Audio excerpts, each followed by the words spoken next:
18 Angilenya lareng Miligligan para king Mutya Ning Angeles 2022. Formal lalagte pakilala king publiko reng official candidates kapamilataning press presentation. Aning report ng Patricia Mamangon.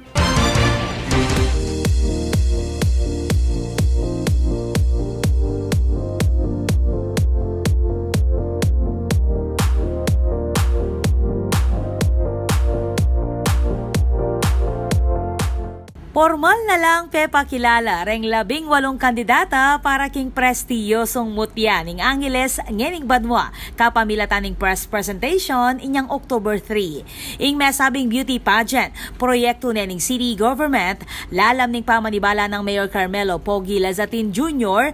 kasanmetong ing Beauty Derm Corporation. Agpangking alkaldi asahan ng granding ligligan leguan ngening 2022 lakwas at adwang banwayang mepatloding beauty pageant paulining pandemya. This year's pageant is symbolic of the city's own reminiscence. After 2 years of pandemic, Angeles City is coming up into a new normal with renewed vigor. Likewise, after 2 years of not being held, the Mutya Ning Angeles pageant is making a comeback in its grandest.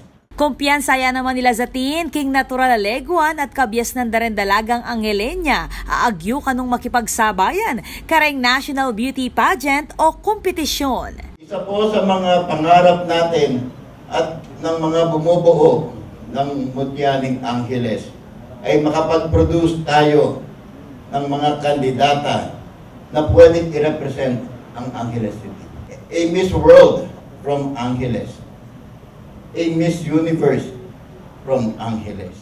Keti, rina ang palareng kandidata, susulod din karelang maputing swimwear. Agawa ning designer ay Frederick Policarpio.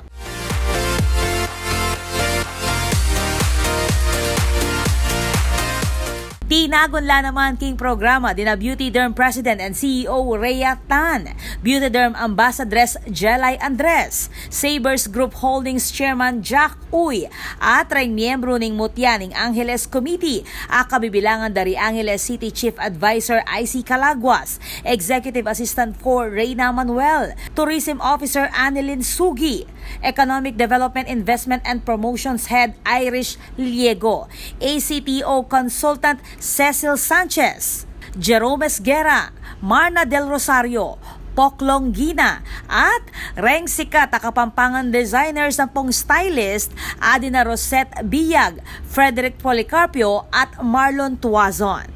Ganapan niya yung coronation ng Mutya Ning Angeles king daratang nga December 8 king Grand Palazzo Royal nung nukarin ing grand winner manuli yang hanggang 1 million pesos worth of prizes. Ako po, Patricia Mamangon para king News Force, Pampanga. Balitang tutuking balen, susuyo.